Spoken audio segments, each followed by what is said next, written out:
Let's go, guys. It's new event time. We got week 2 of the All-Star event. Week 1 was the Toronto All-Stars back in 2000, all European players. So the speculation was this week's going to be all 2000 Toronto All-Star players, North American. Let's see if that happened. If you do enjoy the video, guys, give it a thumbs up. Don't forget to hit that sub button, notification bell down below if you're new and you don't miss anything in the future. And welcome in. But let's check out these MSPs, all the cards that came with this event, or new ones that got added throughout the day just from performance of how they played. But some of these cards look fantastic, and we're going to get into it. We got Messier, Sedin, Roenick, and Ray Bourque, 90 overalls. Those are some good cards. Mark Messier, we're going to have to check out his face-off, as we know he is a face-off demon. And then our MSPs, Owen Nolan, Chris Chelios, Mark Recchi, and Curtis Joseph. You know he's got to go in the net for the MSP team.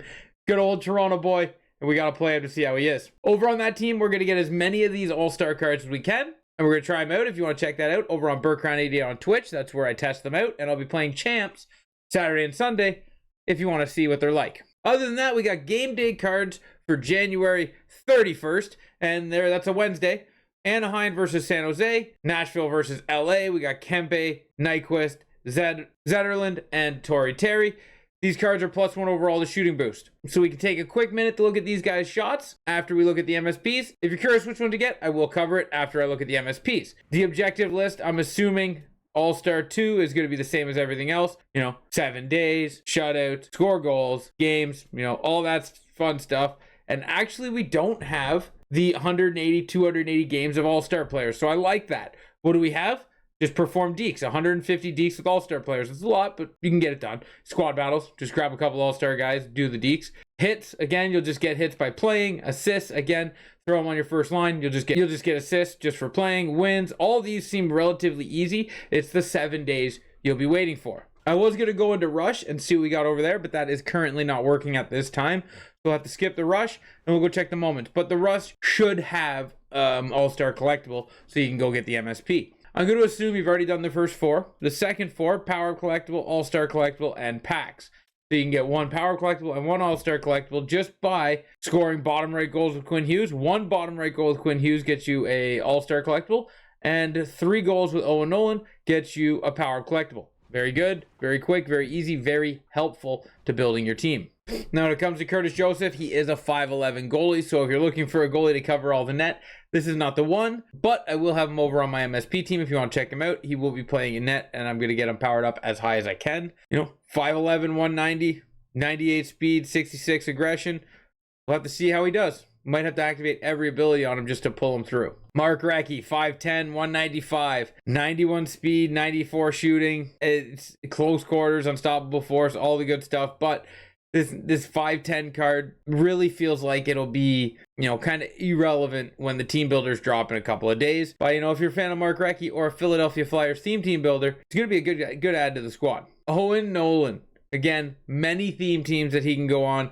I'd love to see him on the Leafs team, 92 speed, 6'1", 214. This is a good card. 97 shooting, 97 slap shot accuracy and power, 95 wrist shot accuracy and power with the 92 speed and the 89 endurance. Now remember, because of the new patch / tuner, that 89 endurance could be very good because a lot of cards are running a lower endurance and they just burn out so fast.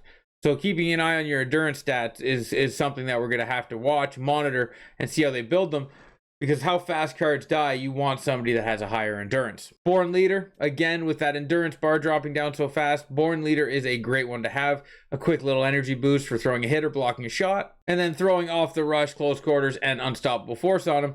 This card's good. And he'll probably be just quick glance, this will be the one I like out of this week. But I don't know if he's going to be good enough to pass Patrick Elias, as he is right now my favorite. But I'll get into that after I power him up. I'll use him, and then I'll break down who my favorite MSP is of this event. And then the last MSP to shake it all out, right-handed defenseman Chris Chelios, 6 foot, 191 pounds, heat seeker, no contest, quick pick, and shutdown at 92 speed, 95 defensive awareness, 95 body check, and 95 stick check. Those are the 3 you really concern yourself with when it comes to defense, the defensive stats and the size and the speed.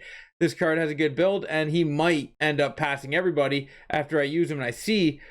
But the right-handed defensive spot on my God squad is really stacked, so this card doesn't crack it. but he will get on my MSP team, and we'll know from there how good he really is. Now that concludes the MSPs, but we have a Mark Messier. 91 speed for a 90 overall card. He has Born Leader, Backhand Beauty, No Contest, and Snipe, but he also has two-way forward, which comes with a face-off boost, getting him up into the usable category for face-offs. 89 endurance, doesn't kill him. This card looks like it could be very good. I still feel like Mark Messier's captain card is still good enough. You don't need to chase this. If you have the captain card, just keep using the captain card. But it's not terrible. Ray Bourque is somebody I wanted to see. 92 speed, 90 defense awareness, 90 stick check, 85 body check, 99 wrist shot accuracy. Just sending snipes from the top of the circle. Ray Bourque could be a good steal, but he's going to have to be cheap because left-handed D, there is a ton of them out there that are very, very usable.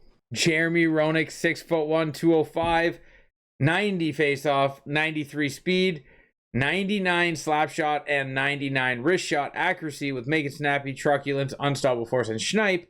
I love this card. I love this Jeremy Roenick card. Hopefully he's better than the Team Builder one because his Team Builder didn't feel great. Hopefully this one feels fantastic because I'm gonna have to see if I can get him and do my best to use him and just tear up the ice with him. Okay, I'm going to start with Tori Terry. This card could be a good one as he averages 3 shots a game, which would bring him up to an 87. And 87 is not bad if you can get this card cheap enough. That could get you good profit as 87 sell for 30, 84 sell for less than 10.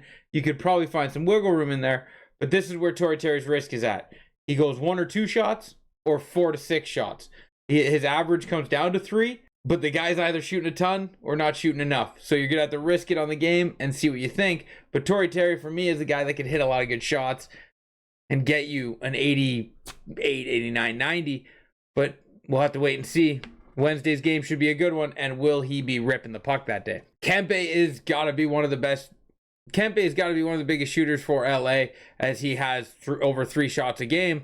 And that's incredible that he does 3 shots, 4 shots every game, and this card is a safe bet for me to get up to an 87, 88. So if you can get him under the 20,000, you get him at 14, 15K, you're looking at a very good card that's going to be 87, 88 overall, and 6'2", 287 speed.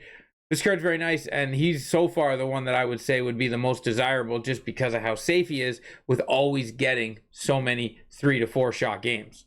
Nyquist is going to be a avoid for me because he is like under 2 shots a game. It's very close. He's like 48 games, 90 shots. So it's very close on 2 shots a game, but this card's an 85. I think he can pop off. He's had 4 shot games. He's had a lot of 1s. He's had a lot of 0s. I see this card at an 85, which is a shame because he's got 89 speed. I feel like if this card popped off and dropped 6 shots and became a 90, and then you see him become a 92, 93 speed, it'd be a very good card and desirable for some to chase. But I don't see that happening, and this card will be a 1-shot player.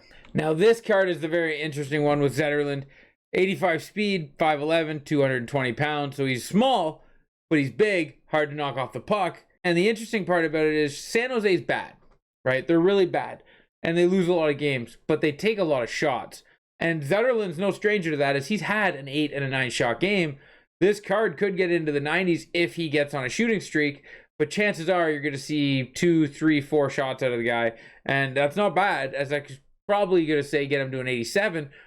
But what's his price tag going to be? Can you get him for cheaper than 20,000? Or do you think he's going to have that pop-off game and you're going to see him get 8, 9 shots? So it's all in what you believe, but just to give you a run of it, 2 shots is what I project for this guy, but he has that 8, 9 shot ceiling as San Jose rips the puck, and he is one of them that rips it a lot for them. Thank you guys for watching this video on the new event update and the new game day cards.